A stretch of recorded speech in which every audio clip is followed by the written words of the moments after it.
Sheri bimeze neza. Bimeze neza cyane ariko umva none reka nkubwire ejo bundi twarabikoze ninjoro nkajya numva najya nkubwira atari ikarage pa umva nkumva nyine nibyo twakwiberamo ukarinda buke Ako sheri ntawe gereka. Ubwo ibintu twongera kubisubiramo. kubisubiramo ahubwo kira vuba twongere hano hakiri kare none se sijye umva nkubwira Ariko sheri uretse gato ufite agakuru nshaka kukubwira.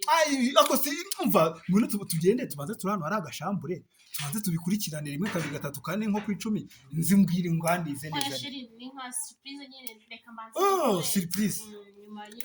Reka numve surprise na surprise ngambwira. Kandi abikuri uyikunda.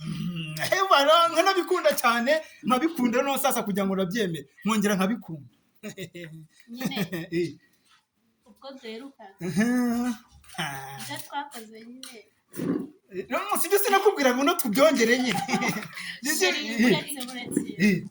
Nyine. Waneye.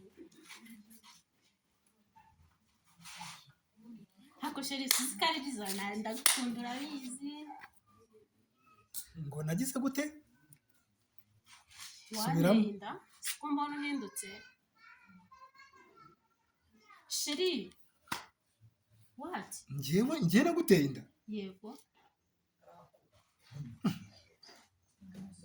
Witwa nde?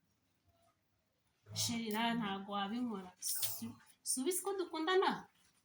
Ndabizi nyine ko dukunda nyine twarakundanye ariko se incuri imwe. Ijoro rimwe. Ijoro rimwe ariko havamo n'ibyo. Tuziba. Nta soni nana kunuka. Kubwire ufite surprise nagutenda gaterwa amabuye cyangwa uterwa amahu. Cyangwa uterwa amacupa nta soni kuruza ugikaraga ngo nagutenda ngewe. Sheri uvuze? Nyahiye urani bibiro ufite byatera inda ngewe. Higo. Nuko ye nushaka upfaka ahubwo nanagukandagira nkayikuramo nkangegeraho genda gutenda gera mfite